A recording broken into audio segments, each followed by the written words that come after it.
दिल से। और फिर निवेदन है मेरे शंकर को, तुम्हारे दिमाग लगाने की जरूरत नहीं है शिव महापुराण में। फिर निवेदन है जितने भी श्रोता भाई बहन कथा को सुनने के लिए आए हैं वो अपना दिमाग यहाँ ना लगाएं, यहाँ दिल लगाएं। दिमाग लगाने के लिए घर है और दिल लगाने के लिए शिव महापुराण की कथा। अपने मन को लगाओ।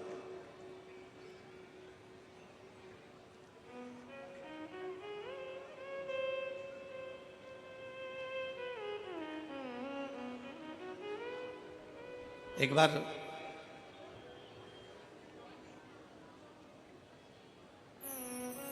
भृगु ऋषि के मन में एक भाव उत्पन्न हो गया कि तीनों देवताओं की परीक्षा ली जाए।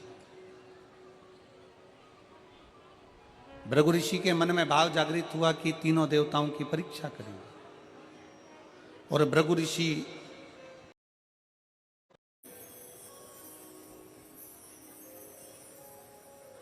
शिव महापुराण की कथा कहती है, कोई अतिथि बैठा हुआ है, कोई बड़ा बैठा हुआ है, कोई बुजुर्ग बैठा हुआ है, कोई घर का वृद्ध बैठा हुआ है, कोई बयो बैठा हुआ है, तो कोई भी आए घर में सबसे पहला ध्यान रखने वाला विषय है कोई बड़ा संत, कोई बड़ा सदगुरु, कोई घर का बुजुर्ग, कोई घर का वृद्ध सोफे पर बैठा है, कुर्सी पर बैठा है। सोफे पर अगर थोड़ी बहुत भी जगह है तो भी कोई अन्य व्यक्ति को उस संत के पास, उस गुरुजन के पास या घर के बुजुर्ग के पास एकदम बिना आज्ञा के नहीं बैठना चाहिए। आज्ञा दे दें, घर के दादाजी कह दें अपने पोते से बेटा यहाँ बैठ जा, बेटे से कह दे बेटा यहाँ बैठ जा, बहू से कह दे बहुरानी इधर बैठ जाओ, बहन से कह दे बहन इधर बैठ जाओ, दामाद से कह दे इधर बैठ जाओ, बेटी से कह दिया यहाँ बैठ जाओ, तो भले बैठ जाओ। पर बुजुर्ग बैठा है सोफे के ऊपर, कोई बड़ा संत बैठा है, कोई साधु जन बैठा है, कोई तपस्वी जन बैठा है,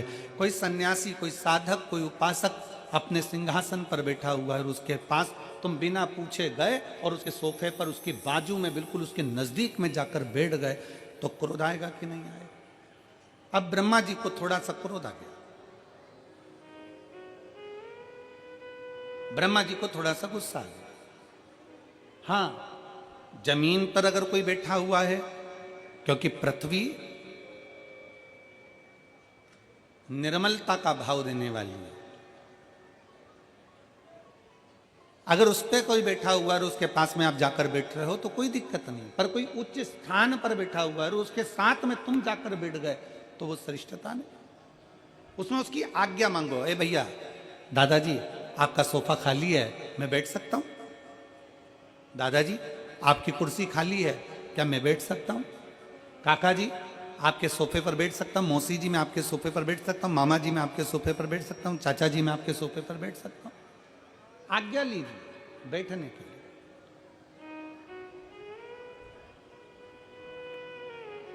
आशीष जी जब ये बहुत दूर दूर से लोग शिव महापुराण की कथा जब 7 दिन की सुनने के लिए आते हैं,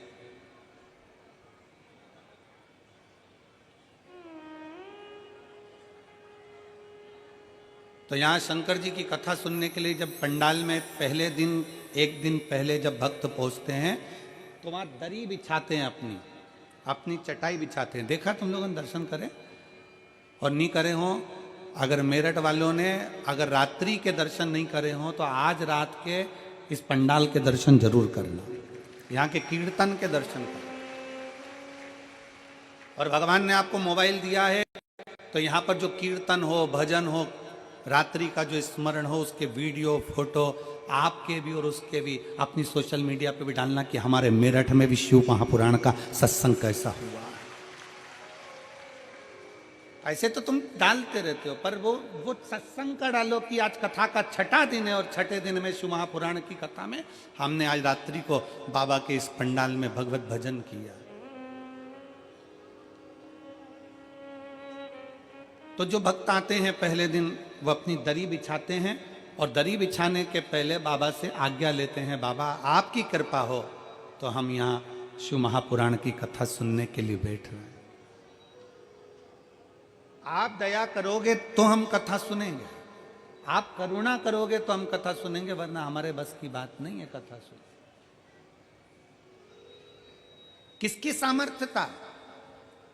जो शंकर की कथा में दिल लगा ले, शिव की कथा को सुन ले और शंकर की कथा को अपने भीतर उतार ले, सामर्थ्यता। सती मैया कथा सुनने गई, मन नहीं लग पाया। उमा कथा सुनने के लिए गई, मन नहीं लगा। कात्यायनी कथा सुनने के लिए गई, मन नहीं लगा। कुष्मांडा कथा सुनने के लिए गई, मन नहीं लगा। स्कंदा कथा सुनने के लिए गई, मन नहीं लगा। पार्वती मैया कथा सुनने के लिए गई तो भी उनके नेत्रों में नींद समा गई थी। शिव महापुराण की कथा सुनना सरल बात नहीं है। अगर दिल लग जाए तो समझ लेना कि शिव ने सुना दी है। भगवान शंकर ने सुना दी तुमको, ये मानकर चलना। अगर मन लग जाए, फिर निवेदन है, शिव महापुराण की कथा में जितनी देर बैठो, शंकर की कथा में जितनी देर बैठो, उतनी देर दिमाग मत लगाना कि मुझे ये करना है, मुझे वो करना है। मैं वहाँ बैठ जाता, मैं आगे बैठ जाता, मैं पीछे बैठ जाता, मुझे तो कुर्सी नहीं मिली, मुझे सोफा नहीं मिला, मैं कहाँ बैठा हूँ, मैं किस जगह पर बैठा हूँ।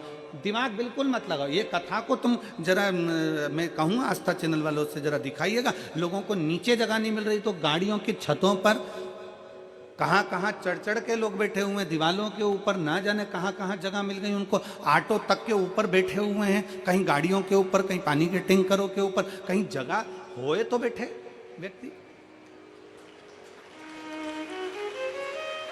कथा कथा है, यहां दिमाग नहीं लगाना। शिव महापुराण की कथा को जितनी देर श्रवण करने के लिए बैठो, उतनी देर दिमाग नहीं, उतनी देर क्या लगाना है आपको? अपना दिल लगाना। भगवान शंकर को अपना हृदय देना, शिव जी से अपने दिल की बात कहना, शंकर को अपने मन की बात कहना। और शिव को जब अपने दिल की बात कहोगे, मन की बात करोगे, तो शंकर उसको स्वीकार करेगा। यहाँ जितने कथा को सुनने के लिए आते हैं, पहले बाबा से कहते हैं, बाबा आप कथा कहेंगे, हम सुनेंगे, आपकी आज्ञा होगी तो हम कथा सुन पाएंगे, आप आज्ञा करेंगे तो हम रह पाएंगे। वरना घर में ढेर काम आ जाते हैं, कोई ने फोन कर दिया, आना पड़ेगा, जाना पड़ेगा, लोग फोन कर देते हैं, घर पहुंचना पड़ेगा, जरूरी काम आ गया, ये काम आ गया, तो वहां जाना पड़ेगा। और तेरी कृपा बिना न हिले एक भी अणु, लेते हैं श्वास तेरी कृपा से तनो तनो। पार्वती जी भी मन लगाने के लिए बैठी थी कथा में, पर उनकी निंद्रा लग गई थी। सती माता मन लगाने के लिए बैठी थी कथा में, पर उनका ध्यान बढ़ गया था, भीतर अहंकार उत्पन्न हो गया।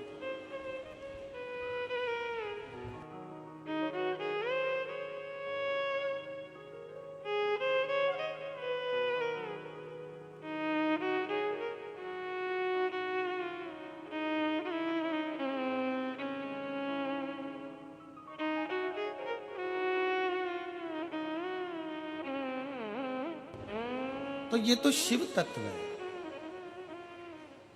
इस शिव तत्व का जो लाभ है, इस शिव तत्व का सबसे बड़ा जो सुख है, वो जीवन का एक आनंद है।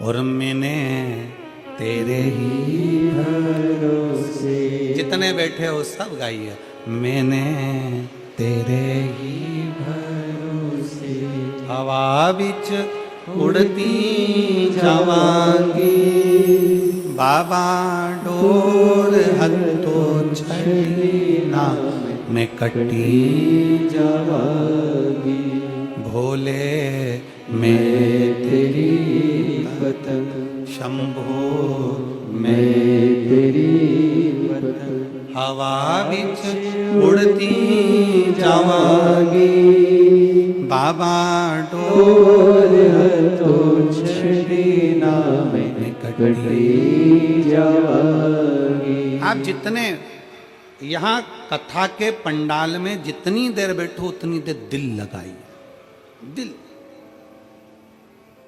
मन लगाइए, हृदय लगाइए। आएंगे कई लोग, दिमाग लगाने वाले भी बहुत सारे आएंगे यहाँ पर। जब रुद्राक्षोत्सव सीहोर में हुआ तो रुद्राक्षोत्सव में भी बहुत लोगों ने दिमाग लगाया, ऐसी ऐसी न्यूज़ें फैलाई कि ये मर गए ने, वो जी गए ने, इतनी भीड़ हो गई ने, धक्का हो गई ने, मुक्की हो गई। आखिरी में जब पूरी मीडिया पहुंची, सब कुछ देखा तो एकदम नॉर्मल था। पर दिमाग लगाने वाले ऐसा नहीं है, यहाँ भी पहुंचेंगे, कई कई जगह का ऐसा बना के भेज देंगे कि लोगों को यहाँ तो ये हो गया, वहाँ तो वो हो गया। पर जितने बैठे हैं शिव के भक्त, एक बार जोरदार ताली बजाकर बताओ कि कथा का आनंद है कि नहीं।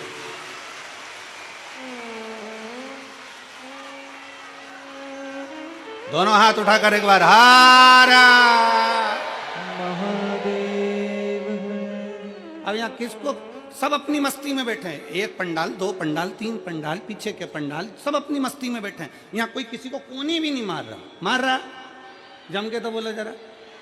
यहाँ कोनी, वो कहते हैं ना, ये तो प्रेम की बात है उद्धव, बंदगी तेरे बस की नहीं है।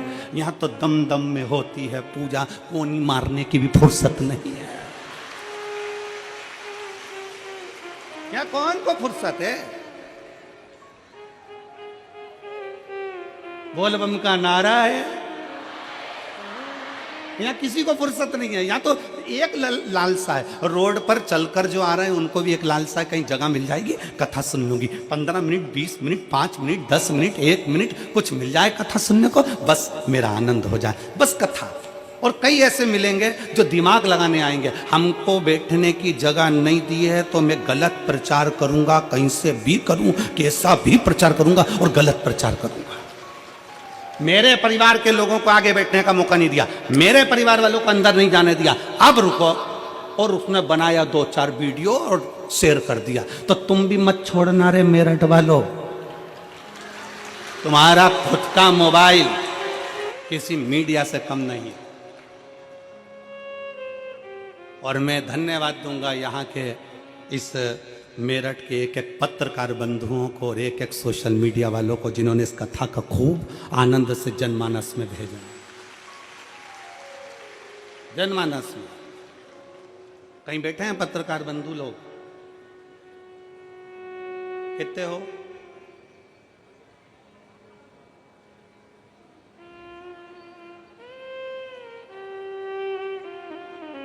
हाथ उठाओ जरा, कितने हैं? आ जाओ ऊपर, आ जाओ, आ जाओ, आ जाओ।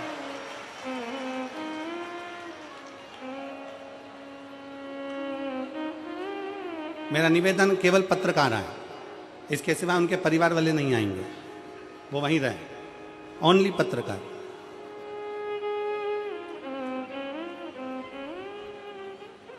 बाबा की कथा में, भगवान शंकर ओघड़दानी की कथा में दिमाग नहीं, भगवान शंकर की कथा में क्या लगाना है? दिल लगाना।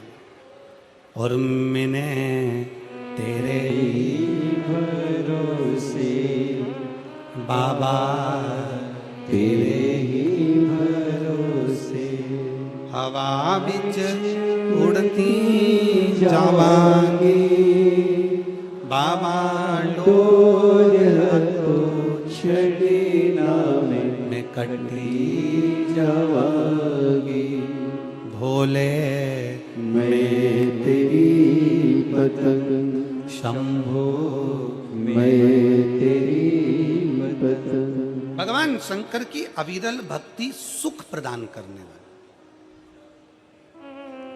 पार्वती मैया जब भगवान शंकर के सम्मुख में बैठकर कथा का रसपान करती हैं तो पार्वती जी के नैनों में जल भर आ जाता है।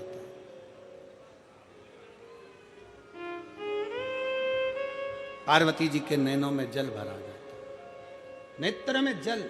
पार्वती क्यों? पार्वती जी के नैनों में जब कथा सुनने के लिए बैठ रही थी तो जल इसलिए भरा गए। 2 चीजें पार्वती जी के नैनों में आई थी, एक जल भरा गया था, फिर निंद्रा भी समा गई। पार्वती जी के नैनों में कथा चालू होने के पहले जल इसलिए आ गया था क्योंकि पार्वती जी को अपने पूर्व जन्म का भान होता गया।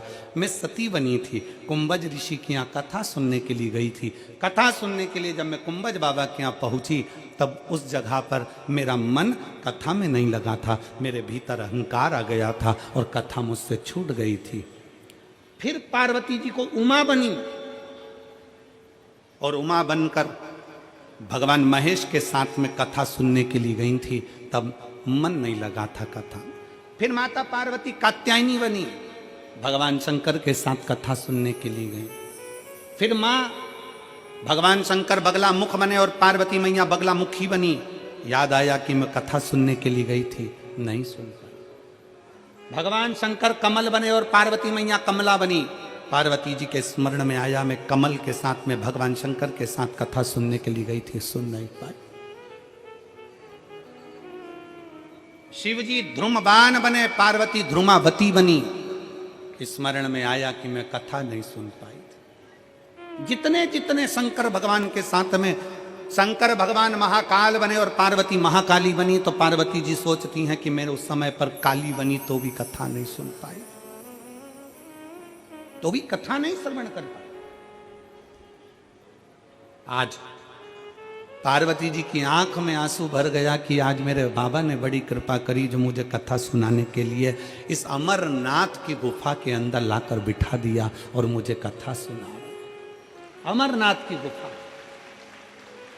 अरे ओ मेरठ की मेरी जीजियों और मेरठ के मेरे जीजाओं, मेरी बेटियों बेटाओं, मेरी माताओं, मेरे भाई, आप सब के चरणों को नमन कर कर कहता हूं, ना जाने कौन सी किस्मत आप और हमने ली है जो इस मेरठ की भूमि पर शिव पुराण की कथा सुन रहे हैं। जिस भूमि पर बेलकेश्वर महादेव विराजमान है, जिस भूमि पर ओगणनाथ विराजमान है, जिस भूमि पर मेरठ के चारों तरफ शंकर भगवान के प्राचीन प्राचीन मंदिर विराजमान हैं, और आज भी मेरठ की पवित्र भूमि शंकर के एक एक शिवलिंग से समाहित है। ये वो मेरठ की भूमि है। ये वो मेरठ की धरा है।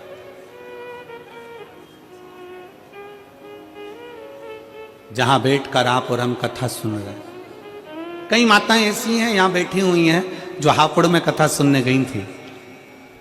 हाथ उठाओ जरा, हापुड़ वाली हो।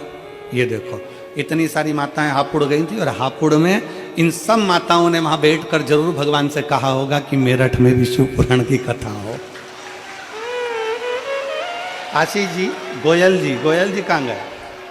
गोयल जी नहीं बैठे हैं, कहाँ दिख नहीं रहा है? बैठे नीचे हैं क्या? अच्छा, तो हम कहें यजमान परिवार दोनों से, गोयल जी और आशीष जी से, कि ये इनका पुण्य सामने आया है तो तुम जजमान बनकर शिव पुराण की कथा श्रवण कर रहे। ये पुण्यता है, ये आनंद है।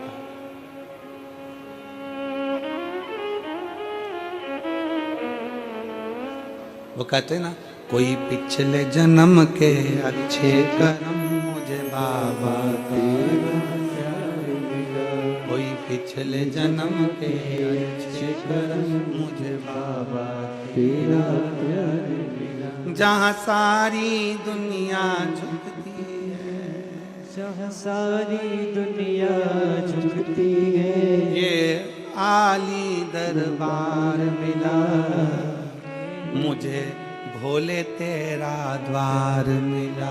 कोई पिछले जन्म के अच्छे कर्म मुझे बाबा तेरा, कोई पूर्व का लिखा होगा, कोई पूर्व का बना होगा, और पूर्व का बने बिगर मिल भी नहीं सकता।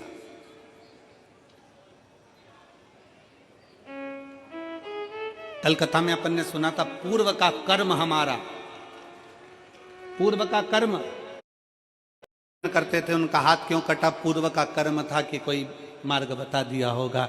राजा का बेटा क्यों मारा? कोई पूर्व का कर्म होगा मारा। रानी क्यों गला काट दी? कोई पूर्व का कर्म होगा महाराज।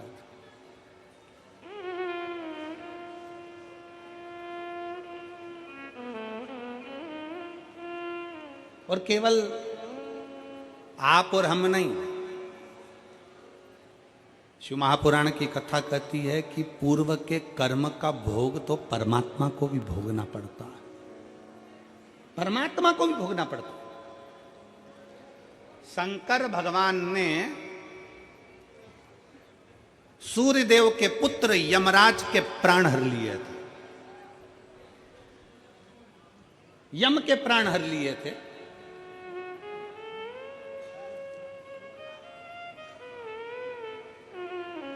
और यम के प्राण जब हर लिए, यमराज के प्राण चले गए, तो सूर्य नारायण भगवान रोते रोते आए और उन्होंने कहा मेरा बेटा यम चले गया। बोले बाबा, हे शंकर जी, ओ गणदानी शंभु, हे शिव, मेरा बेटा चले गया। पत्रकार आ गए, आ जाओ आ जाओ आ जाओ।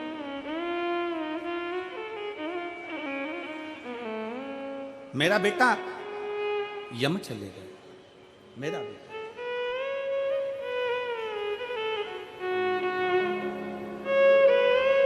एक बार सभी पत्रकारों के लिए जोरदार ताली बजाते हैं।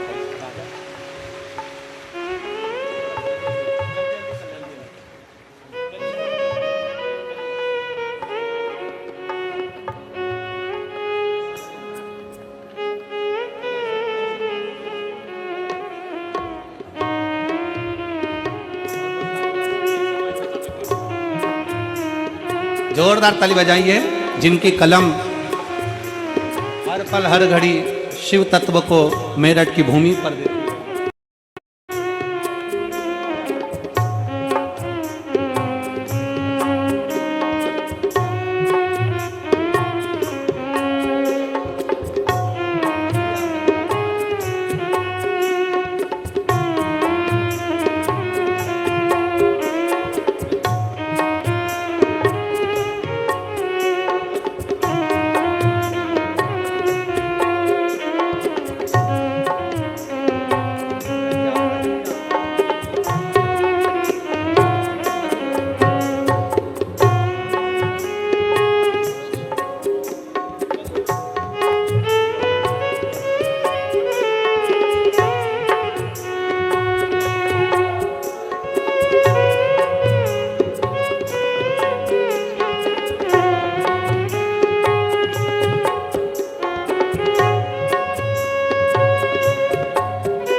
दोनों हाथ उठाकर हर हर महादेव।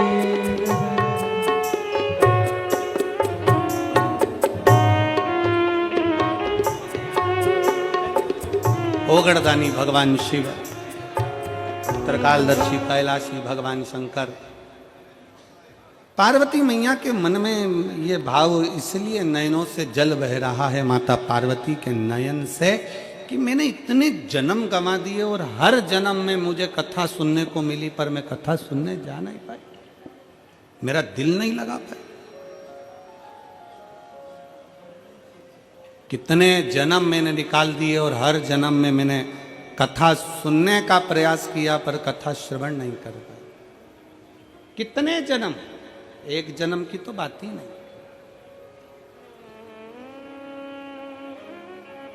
कितने कितने जन्म निकाल दिए माँ ने, कितने जन्म।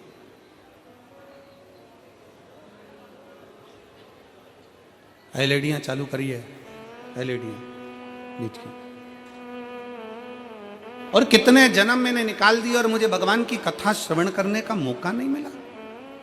पर आज माता पार्वती जी जब बैठी अमरनाथ की गुफा में, और अमरनाथ की गुफा में बैठकर माता पार्वती जी ने जैसे ही कथा को श्रवण करना प्रारंभ करा, मन लगा माता पार्वती जी का कथा में, चित्त लगा माता पार्वती जी का कथा में। पर कुछ देर बाद माता पार्वती के नयनों में निंद्रा समा गई।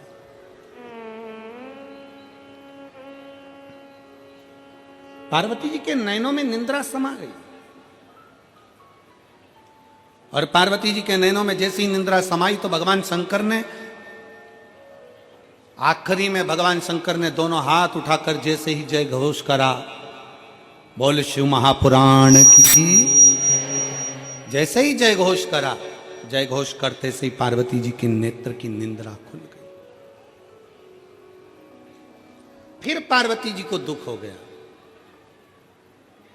माता पार्वती जी की चित्तवृत्ति में फिर दुख हो गया कि मैं कथा के चलते चलते अपने नैनों को बंद कर कर मैंने विश्राम कर लिया, सो लिया। पर कौन समझाए, कौन समझाए कि मिलता है सच्चा सुख केवल भगवान तुम्हारे चरणों में। कौन समझाए कि दुनिया का दुनिया का सबसे बड़ा आनंद, दुनिया का सबसे बड़ा रस तत्व भगवान भोलेनाथ जी के चरणारविंद में जिस दिन बैठते हैं उस दिन सुख का अनुभव होता है। उस दिन सुख का अनुभव कौन समझे? क्योंकि वो क्षमा करने वाला है, वो माफ करने वाला है, वो दुनिया पर कृपा करने वाला है। उसके आश्रित हो जाओ, उसके आश्रित। एक पत्र है,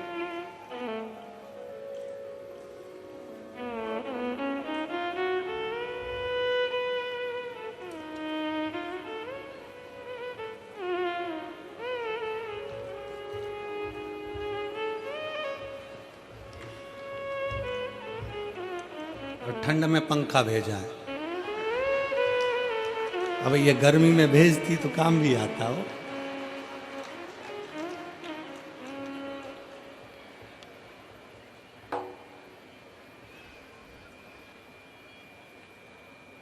अब पहले पत्र के ऊपर की लाइन पढ़ो, फिर मेरे को पढ़ के सुनाओ, फिर मैं तुमको पत्र पढ़ के सुनाऊंगा।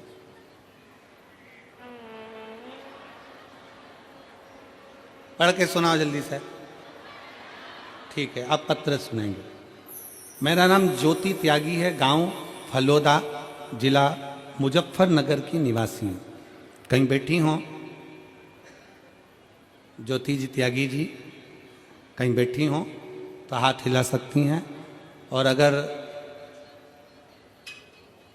आई हों तो हाथ हिलाएं, और कहीं बैठी हों तो एक बेलपत्र लेने जरूर पधारें। मेरा नाम ज्योति त्यागी है, गांव फलोदा, जिला मुजफ्फरनगर की निवासी हूँ। मेरे पति का नाम सचिन त्यागी है। एक लोटे जल का मैं क्या वर्णन करूँ गुरुदेव। पत्र को साथ में पढ़िएगा आप लोग।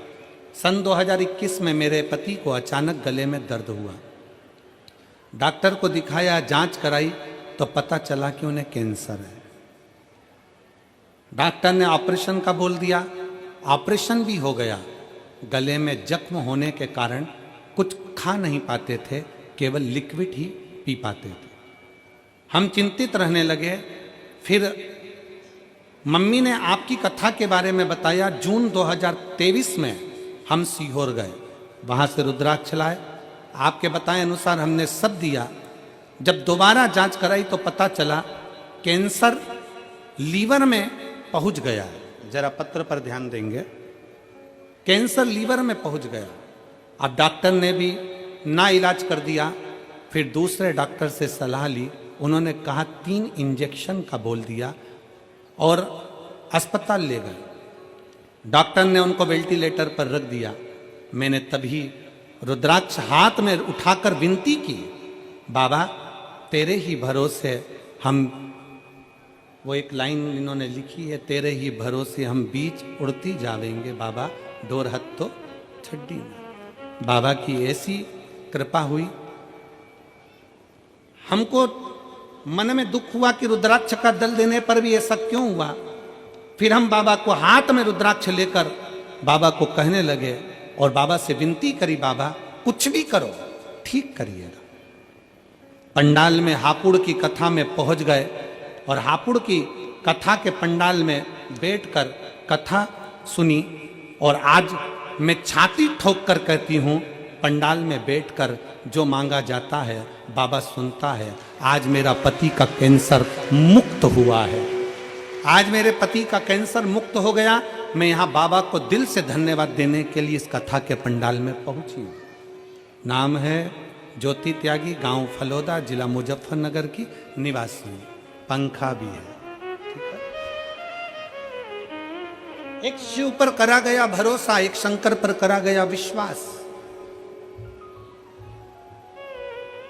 एक शिव पर करी गई दृढ़ता। क्या देगा, कैसे देगा, कब देगा पता, पर इतना विश्वास तो है, इतना भरोसे से कर सकते हैं कि खाली ना जाता कोई दर से तुम्हारे, खाली न जाता कोई दर से तुम्हारे, मैं भी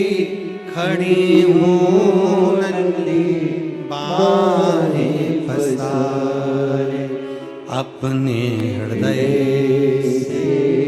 लगा लो, गिरा जा रहा उठा लो, भोले अपने दर से अब तो न टालो, गिरी जा रही हो, उठा लो। आप बाबा से अपने मन की बात कहने के लिए आए हो, इस कथा के पंडाल में लाखों की संख्या में पहुंचे हो और विश्वास से कहते हैं कि बाबा 3 महीने के अंदर जो मांग कर जा रहे हो वो देगा जरूर। हम जानते हैं जगह नहीं है पंडाल में, ग्राउंड नहीं है, सब भरा पड़ा है, जगह नहीं है, पर विश्वास, भरोसा, दृढ़ता, आपका भरोसा।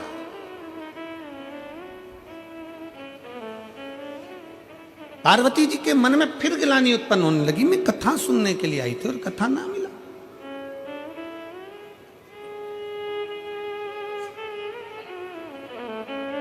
मैं सो गई, निंद्रा लग गई, मेरी चित्तवृत्ति फिर रह गई।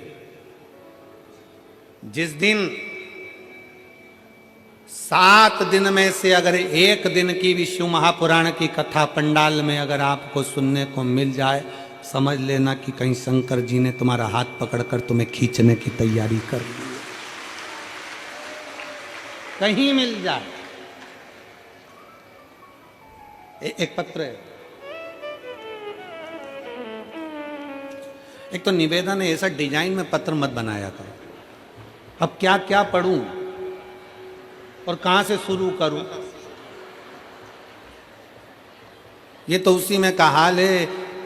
एक व्यक्ति नाई की दुकान पर गया और नाई की दुकान पर जाकर बैठ गया, और जैसे ही नाई की दुकान पर बैठा तो नाई को गुस्सा आ गया, क्योंकि नाई ने देखा कि उसकी खोपड़िया पे केवल 8 बाल थे।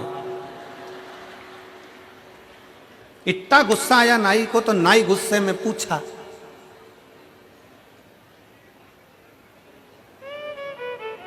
गिनूं कि काटूं?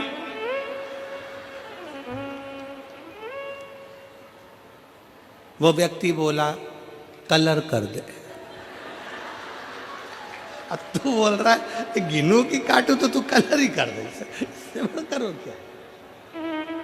अब ये इतना बड़ा पत्र, अभी कहां से शुरू करूं, तुम बताओ। अच्छा, ईमानदारी की बात है, चलो फिर भी पढ़ेंगे, ठीक है।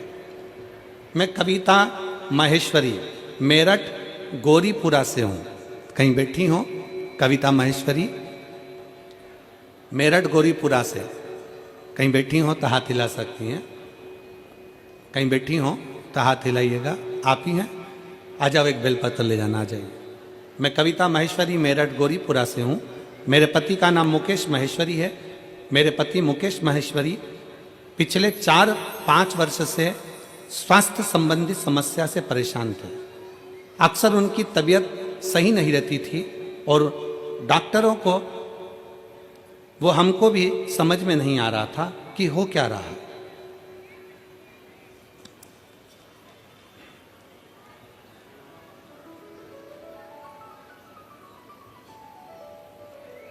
हमें समझ में नहीं आया कि हो क्या रहा है। उनकी तबीयत ज़्यादा खराब होने लगी, जिससे हमारी चिंता बढ़ गई। हमने उन्हें डॉक्टर को दिखाया, तब डॉक्टर ने बताया कि उनकी दोनों किडनी सही से काम नहीं कर रही और उन्हें क्रॉनिक किडनी डिजीज CKD है। डॉक्टर ने तुरंत किडनी ट्रांसप्लांट का बोल दिया। ट्रांसप्लांट का जैसे ही बोला, पर हमारा मन नहीं माना और हम उनको दिल्ली अपोलो अस्पताल में दिखाया। वहाँ भी सारी जांच के बाद डॉक्टर ने किडनी ट्रांसप्लांट का सलाह दी। हालांकि हमने किडनी ट्रांसप्लांट नहीं कराया, हमें हमारे भगवान भोलेनाथ पर भरोसा था और उन्हें डायलिसिस पर रखना पड़ना शुरू कर दिया। महीने में 8 डायलिसिस होते,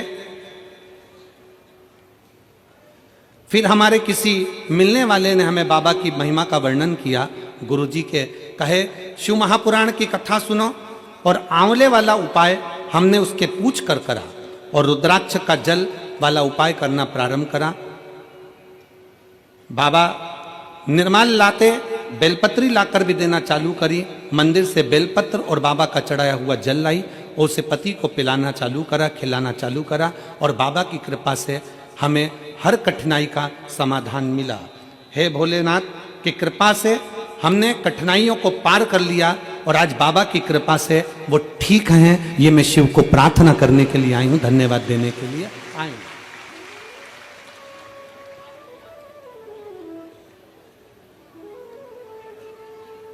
जो डायलिसिस हफ्ते में एक बार होता था, बाबा का रुद्राक्ष का जल पीने से वो डायलिसिस अब महीने में एक हो गया। मैं बाबा को प्रणाम कर कर धन्यवाद देने आई हूं कि अब धीरे धीरे डॉक्टर बोल रहे हैं कि किडनी ने काम करना प्रारंभ कर दिया। मैं शिव को नमन करने के लिए, ये शिव तत्व है, ये ओघड़ी है शंभु, ये त्रिकालदर्शी कैलाशी अविनाशी है। एक विश्वास, आजाओ, एक भरोसा।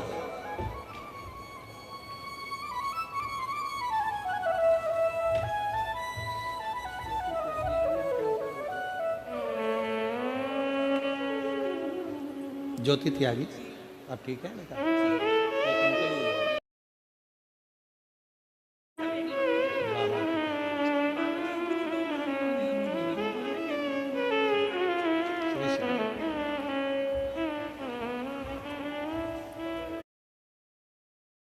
हो शिव महापुराण की कथा कहती है, जितना विश्वास आप बाबा देवादिदेव महादेव पर करेंगे, भगवान शंकर को एक लोटा जल समर्पित कर कर भगवान शंकर से अपने मन की बात कहेंगे, मेरा ओघड़नाथ, मेरा शिव, मेरा त्रिकालदर्शी कैलाशी विनाशी उसको स्वीकार करेगा।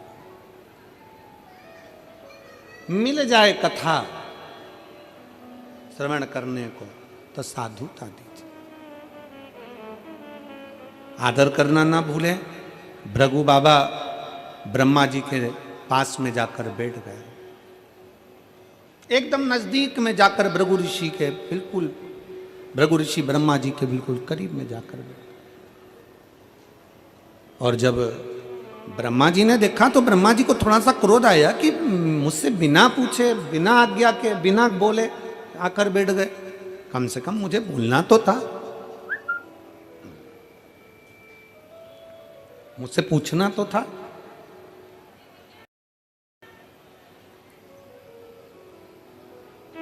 चले और फिर एक निवेदन बड़े भाव से करेंगे कि बैठो, मना नहीं, पर आज्ञा लेकर बैठो, मना नहीं पर आज्ञा लेकर। आजा बेटा।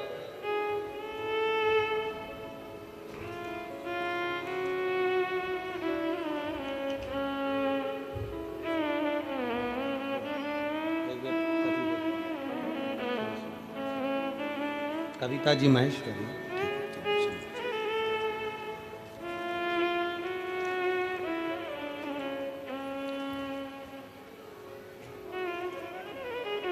बड़े आनंद के साथ बैठना चाहिए।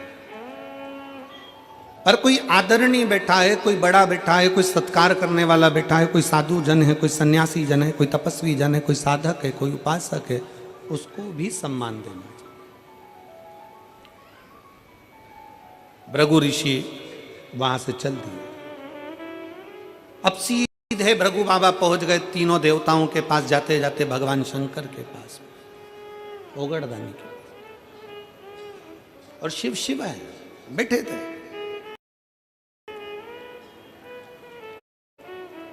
33 कोटि देवताओं में सबसे ज्यादा अगर सम्मान करने वाले कोई देव हैं तो वो देवाधिदेव महादेव हैं। अगर एक भूत भी आता है तो मेरे शंकर भगवान उसको भी नमन कर कर उसका आदर करते हैं। एक कोई पिशाच भी आता है, कोई असुर भी आता है, कोई गंधर्व भी आता है, कोई देवता भी आते हैं और कोई भगवान शंकर के दरवाजे पर अगर भूत प्रेत गंधर्व अप्सरा असुर किन्नर यहां तक कोई भी आ जाए, भगवान शंकर उसका आदर करते, उसका सम्मान करते।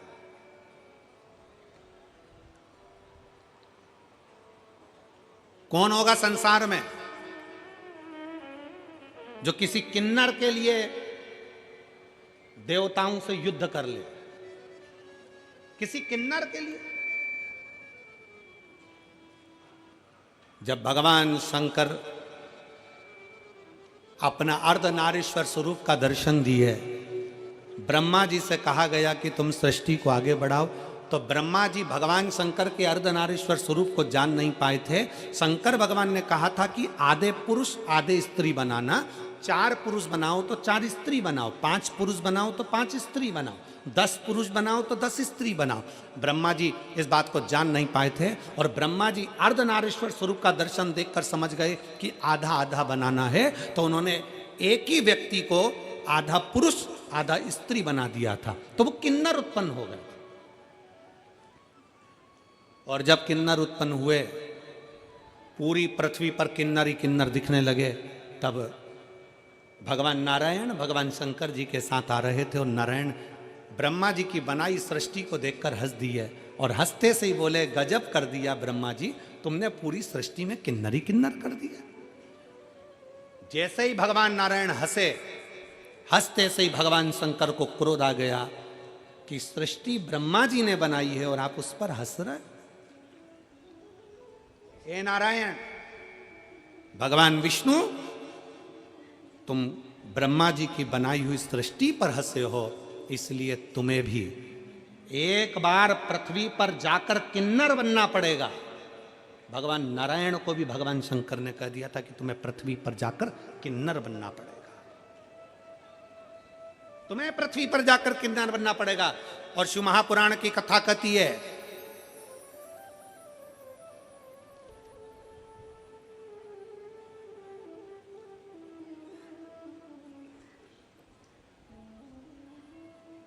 शिव महापुराण का चरित्र कहता है, जिस समय पर पांडव और कौरवों का युद्ध हो रहा था, कौरव और पांडवों के युद्ध में ध्यान में आया, भगवान कृष्ण ने कहा कि अर्जुन, तुम्हारा एक पुत्र उलूपी का पुत्र अरावन वन में रहता है, उसको भी युद्ध के लिए लेकर आओ। अर्जुन उसको युद्ध के लिए लेकर आ गए, अर्जुन उसको युद्ध के लिए आए। क्यों?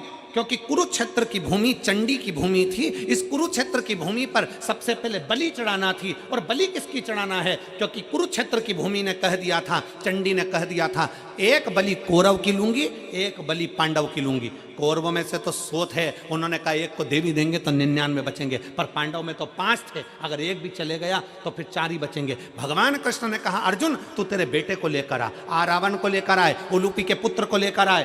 रावण को लाकर खड़ा कर दिया। रावण को मालूम पड़ा कि मेरी बलि चढ़ना है। भगवान कृष्ण के पास रावण ने खबर कर दी कि द्वारकाधीश से कहना, द्वारकानाथ मैं अपनी बलि चढ़ाने को तैयार हूं, पर मैंने सुना है अगर कोई कुंवारी अवस्था में मर जाता है तो ना उसे नरक मिलता है ना उसको स्वर्ग मिलता है। अगर कोई कुंवारी अवस्था में मर गया, कोई कुंवारा मर गया, तो वो ना तो नरक जाता है ना स्वर्ग जाता है, वो आहूत माना जाता है। हमारे मारवाड़ियों में एक नाम चलता आहूत।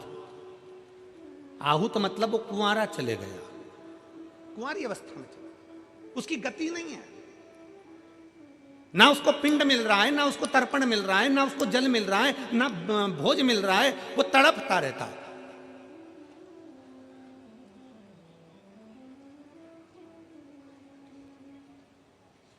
उस रावण ने कहा, अगर मैं कुंवारी अवस्था में मर गया तो मुझे गति नहीं होगी।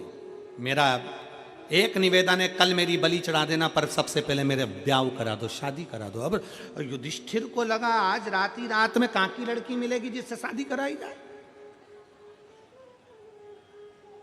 लड़की कहां से ढूंढी जाए जिससे विवाह कराया जाए।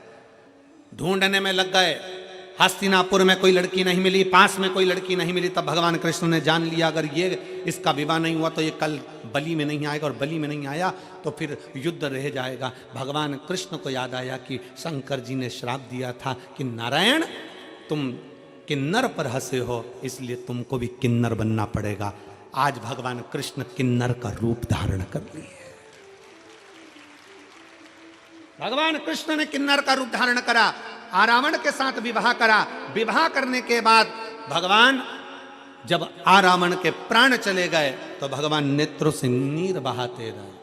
आज भी किन्नर गले में मंगल सूत्र पहनते हैं, आज भी किन्नर पाँव में बिछुड़ी पहनते हैं, आज भी किन्नर हाथ में चूड़ा पहनते हैं, मांग में सिंदूर भरते हैं।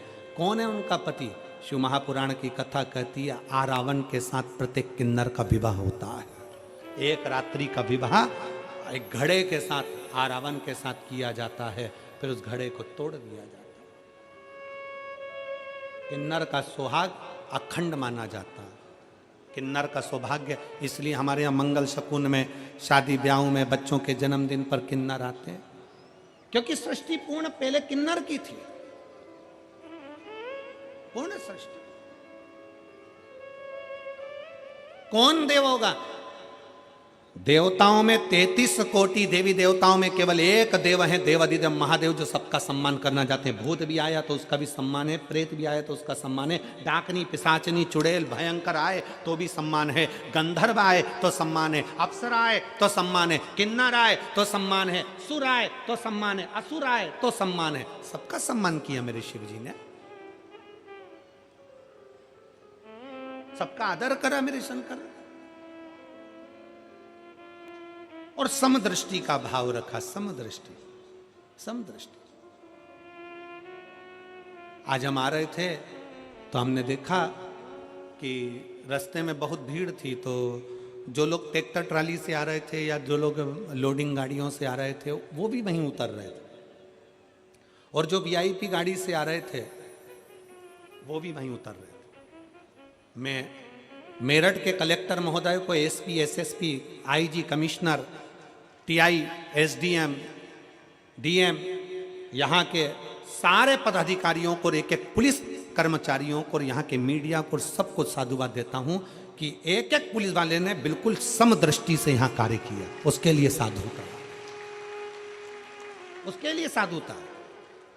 गरीब भी आ रहा था तो भी उन्होंने गाड़ी वहां खड़ी करवाई, और अमीर भी। हमने इस बात के लिए वो शिवम बेटे को, जो शिवम गाड़ी लेकर आ रहे थे, गोयल, हमने उसको कहा बेटा शिवम से, वो पीछे करण बेटा था, हमने उनको भी कहा यहाँ समता का भाव ये देखने को मिला। इसलिए यहाँ की प्रशासन को, मैं मेरठ प्रशासन को बहुत बहुत साधुवाद देता हूँ। एक बार जोरदार ताली बजाकर उनको साधुवाद दीजिए इसके लिए, बहुत साधुवाद। सब में समता का भाव।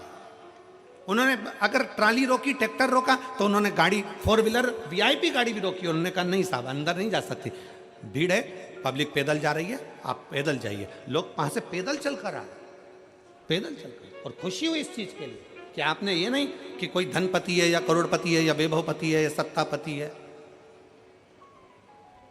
और होना चाहिए, आप वैभवपति सत्तापति देखोगे वो भी तो किसी का पति है।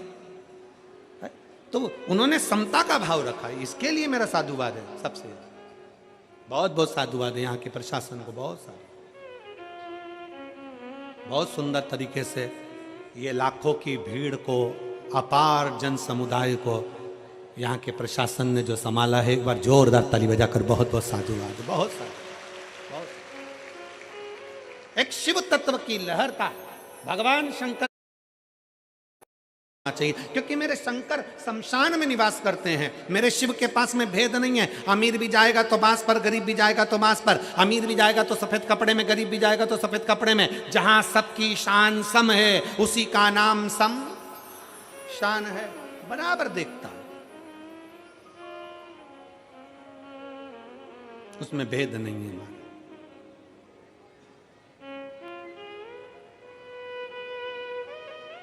भृगु बाबा आए, शंकर भगवान के सामने भृगु ऋषि आ गए, और जैसे ही आए भगवान शंकर अपने सिंहासन छोड़ दिए, भगवान शंकर अपने स्थान से उठकर खड़े हो गए, और भगवान शंकर स्थान से खड़े होकर भृगु ऋषि के हाथ जोड़कर कहते, आओ भृगु बाबा आइए, आपका स्वागत है। और जैसे ही भृगु ऋषि पास में आने लगे, शंकर भगवान दोनों हाथ फैलाकर भृगु ऋषि को गले लगाने लगे, भृगु ऋषि को गले।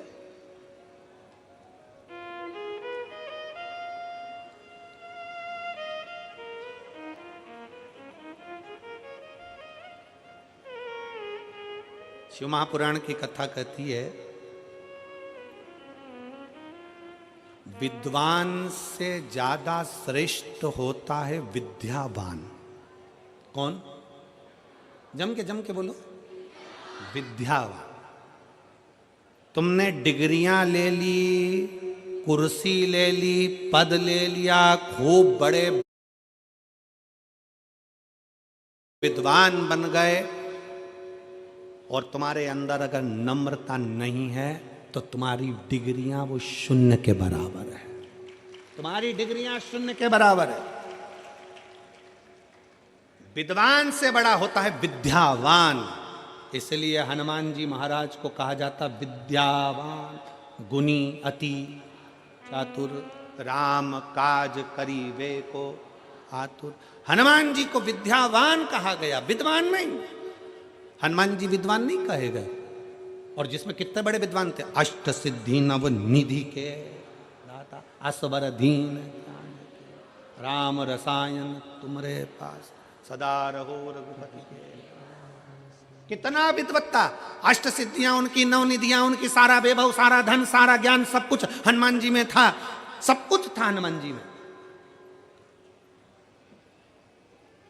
फिर भी हनुमान जी के आगे विद्वान नहीं लिखा गया, उनके आगे लिखा विद्यावान। एलईडी वालों उनसे निवेदन है, एलईडी का ध्यान दीजिए थोड़ा। मेरा माताओं से निवेदन है, अगर एलईडी नहीं चल रही है तो सावधानी से कथा सुनिए। हो सकता है भीड़ के कारण बस पिन वगैरह निकल जाती है, तो हो सकता है। विद्वान और विद्यावान दोनों में, दोनों में। शिव पुराण कर रही है, भगवान शंकर की कथा कर रही है, शंकर जी का पावन चरित्र कर रहा है, भगवान शिव का पवित्र चरित्र कर रहा है, शिव महापुराण की कथा कर रहे। अगर भगवान ने आपको अच्छा पद दिया है, आपको अच्छी कुर्सी दी है, आपको अच्छी प्रतिष्ठा दी है, आपको अच्छी सत्ता दी है, आप बहुत पढ़े लिखे हो, बहुत विद्वान हो, तो निवेदन है उस विद्वान के साथ में तुम विद्यावान भी बनो। अगर कोई आए, कोई साधारण भी आए ना, तो उसको झुक कर प्रणाम करना प्रारंभ करो। ये विद्यावान की निशानी है, विद्यावान की निशानी। क्यों कहा हनुमान जी को विद्यावान? क्यों कहा? केवल एक कारण से कहा था। जब हनुमान जी पहली बार ब्राह्मण का रूप रखकर राम जी जब वन में आए थे, सीता जी को खोजते खोजते किष्किंधा के पास पहुंचे थे, तब हनुमान जी महाराज ब्राह्मण का, संत का रूप रखकर राम जी के सामने हाथ जोड़कर प्रणाम कर रहे थे। दुनिया के लोगों ने कहा कि ब्राह्मण होकर क्षत्रिय के हाथ जोड़ता है। अरे समझने वाला विषय है। हनुमान जी सामने क्षत्रिय के हाथ नहीं, हनुमान जी अंदर बैठे राम जी के हाथ जोड़ रहे थे। सामने खड़े हुए राम को भीतर के राम से मिला रहे थे। ये वही राम है जो मेरे दिल में बसता है। लोगों को लगा प्रणाम कर रहा है, पर वो यहाँ के राम को वहां के राम से मिलाने का प्रयास कर रहे थे। इसी को कहते विद्यावान गुणी अति चातुर। इसी को कहते विद्यावान गुणी। इसको विद्वत्ता कहते, इसको श्रेष्ठता कहते। और फिर निवेदन है, शिव महापुराण की कथा कहती है, भगवान शंकर का चरित्र कथा है, शिव तत्व कहता है कि विद्वान और विद्यावान दोनों में बहुत अंतर है। निवेदन है फिर कि हमें विद्वान नहीं, हमें विद्यावान बनना है। और विद्यावान का सबसे बड़ा लक्षण होता है कि उसके भीतर की नम्रता। विद्यावान का सबसे बड़ा लक्षण होता है उसके भीतर की कोमलता। विद्यावान का सबसे बड़ा लक्षण होता है उसके भीतर की श्रेष्ठता। विद्यावान का सबसे बड़ा लक्षण होता है कि वो सम्मुख में जो आया हुआ है उसको प्रणाम करना, उसको नमन करना, उसको गले से लगाना, उसको हृदय से लगाना, उसको श्रेष्ठता से लगाना। हर हर शंकर भगवान सब कुछ वही कर रहे हैं। भृगु ऋषि आए सामने, शंकर भगवान ने बाहें फैला ली, बाएं। और देव शंकर को सबसे ज्यादा क्या दे, क्या शिव को श्रेष्ठ।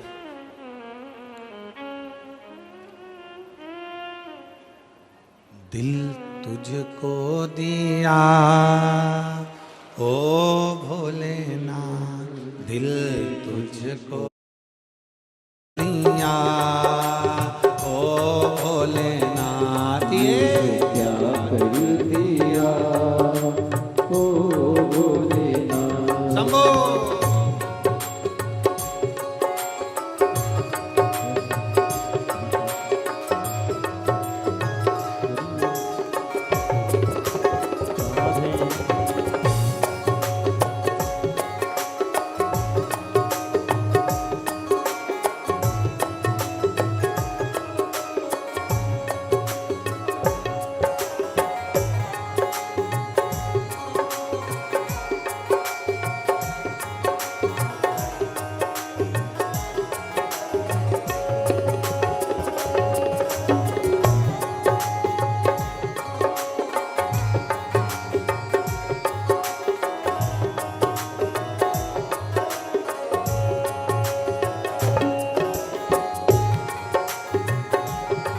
तेरे चरणों में ध्यान लगाया, तेरे चरणों में ध्यान लगाया, ओ तेरे चरणों में ध्यान लगाया, तेरे चरणों में ध्यान लगाया, मुझे अपना लिया ओ भोलेनाथ, मुझे अपना लिया ओ भोलेनाथ, मेरे ओ भोलेनाथ, ओ भोलेनाथ, मेरे ओ भोलेनाथ, ओ भोलेनाथ, दिल तुझको दिया ओ भोलेनाथ, दिल तुझको दिया